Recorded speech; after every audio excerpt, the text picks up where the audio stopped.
the Marduk group, which crossed with Omicron, which were the dragon moth people and the dinoids. So these are the Anuseraphim, Anunnaki races.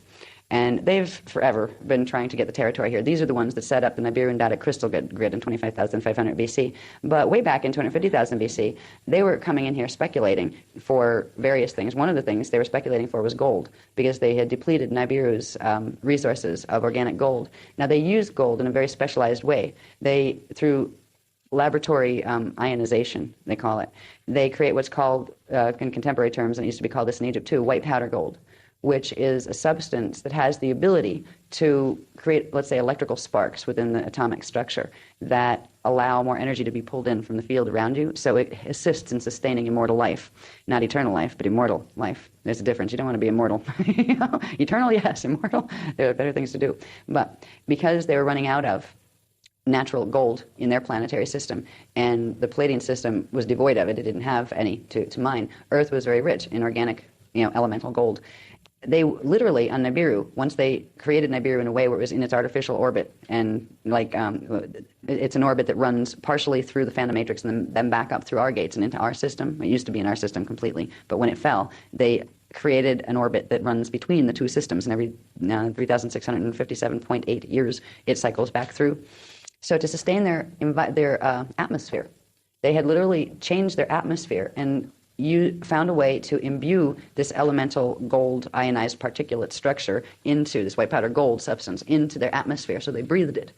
And after many generations of that, it sustained the Metatronic body, is what it did. It helped to sustain the Metatronic body. After many generations of this, they couldn't survive without it. And there was all sorts of mutations happening on their planet with their peoples because they were running out of the amounts of gold needed to create this in the atmosphere. So they were on speculation journeys, trying to find places where they could rob more gold from. And this is where we got our original value of gold, actually, why it's so important. That was an Anunnaki trait. It's very important to the Anunnaki races because it helps them to sustain their immortal status in their bodies. And now that their bodies are mutated fully into the Metatronics, if they don't have some degree of that frequency that's created through white powder gold in their systems, they begin to rapidly deteriorate. Their physical forms rapidly begin to deteriorate, and their consciousness begins to fragment because they don't have a soul structure anymore that they're directly connected to. So, representative of the primary races, you had, red skin, brown skin, black skin, white skin. They were all equal. It wasn't that whites were supreme and blacks were apes. I mean, some of the New Age stuff actually teaches that the black people came out of apes. It's like, talk about problems with these guys. No. Black people, there is a whole grail line, genetic grail line, of very, very high ascended masters that are in black skin form here. They're the same in red skin form, which would come through like Native American or Native North American type Indians. So there's a diversity that's still in the gene code. There is a whole bunch of coding we're carrying in our DNA, and right now, most of us couldn't figure out if we were a human soul in a semi-human body, or if we were Anunnaki or Draconian or what. Because the people who are lizards in human bodies don't know they're lizards, and the people who are Anunnaki don't know they're Anunnaki. And a lot of the people that are learning this stuff would be afraid to find that out, because, oh no, that means I have more problems, right? Does that mean I'm bad? No, it doesn't. At this point, we're in a situation on the planet where our DNA holds many, many mysteries, and it would be very scary to find out exactly how much we have inside of our DNA. I mean, what would you do if you found out that, after all, yes, you incarnated out of a draconian soul matrix, which means you're reptilian? Does that mean you're a bad person? I mean, that's right. No, that's right.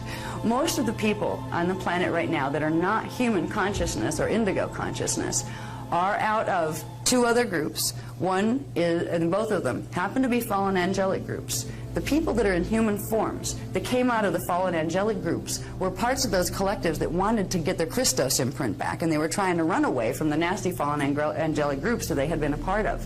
So they incarnated out of those groups to get into human form on what's called a bioregenesis program to get their 12-strand imprint back. They're the ones who have been chased by the fallen angelic races because they were like members of their own that they controlled who escaped from the prison camp, and they came over to the other side. So right now, even though we will teach you through the Cathara program, and particularly through the Templar program, we will teach you about this genetic distinction that exists. We might all look like we have human faces on, but the reality of what's going on is we are not all human consciousness, and that's okay. Now, we have to be aware of what the draconian agendas are, and we teach that in the Templar course, what the Anunnaki agendas are, because they're taking agendas that are trying to wipe out the other species. And that's not fair play. And they've been playing this game for a long time. Now, if you happen to be a person who's an Anunnaki soul that's incarnate in a body, that doesn't mean you want to do that. That means you have free will choice now that you have a human body. That you can say, excuse me, I don't like that agenda. You know, I'm part of the Christos agenda. So there's lots of people that are coming from those matrices, but they're the people that are, there's a genetic coding that goes with the fallen angelic matrices that makes people who are Anunnaki souls or draconian souls more susceptible to being harmed by the fallen angelics, more susceptible to having their biofields possessed, more susceptible to getting implanted, and more susceptible to getting body snatched, which is full possession.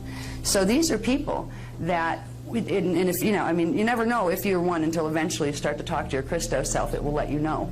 It will not let you know what matrix you incarnated out of. It's not bad to find out. You're draconian. You know, if you're an indigo, if you're a human, if you're a draconian, if you're an Anunnaki. It's not. It doesn't matter what the answer is. It just matters in knowing, and you can find this answer in yourself, and it's worth taking some meditations and asking yourself, and being ready for the answer. Don't be scared if it says, well, you happen to be draconian.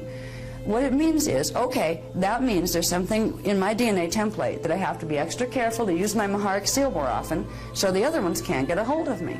Because draconian races and Anunnaki races started out as blessed races just like... Y'all don't want to hear this, but Charles Darwin's theories were used to help make a case for how the white man can be in existence. Because we don't come from the same creation. So when you're reading Genesis, you're reading about the creation of the white man. You ain't reading about us. We descended from light bodies. We were a race of beings. We did not start on this planet. We did not come from apes. We came from a level of higher evolution. And we had a genetic code that had 12 strands of DNA activated within it. That 12-strand pattern is called the silicate matrix. And the silicate matrix still remains as a dormant potential within the humans of today. That's what these classes are about. We have the abilities within us. If we can understand with the process of DNA evolution and how that applies to our consciousness, we can understand this process. We can bring those potentials of 12 strands of DNA back into activation.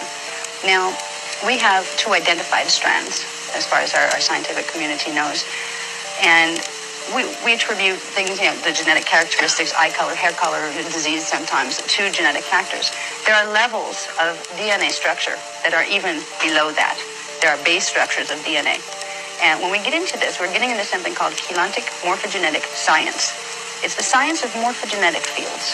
Morphogenetic fields are the form-holding blueprints that create grids of electromagnetic energy upon which matter particles can compose themselves to form matter forms. So when we're dealing with our DNA, we are dealing with a level that's even below that is the morphogenetic field. In the course that we're going to do today, there was some very interesting new information given to me, and that's why I'm excited to present it to the people who've had the material from before, and I'm trying to figure out how to present it to the people who haven't, because it's the next level up.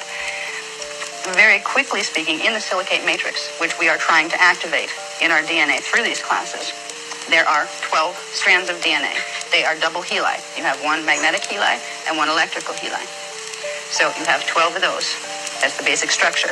Most of them are dormant right now.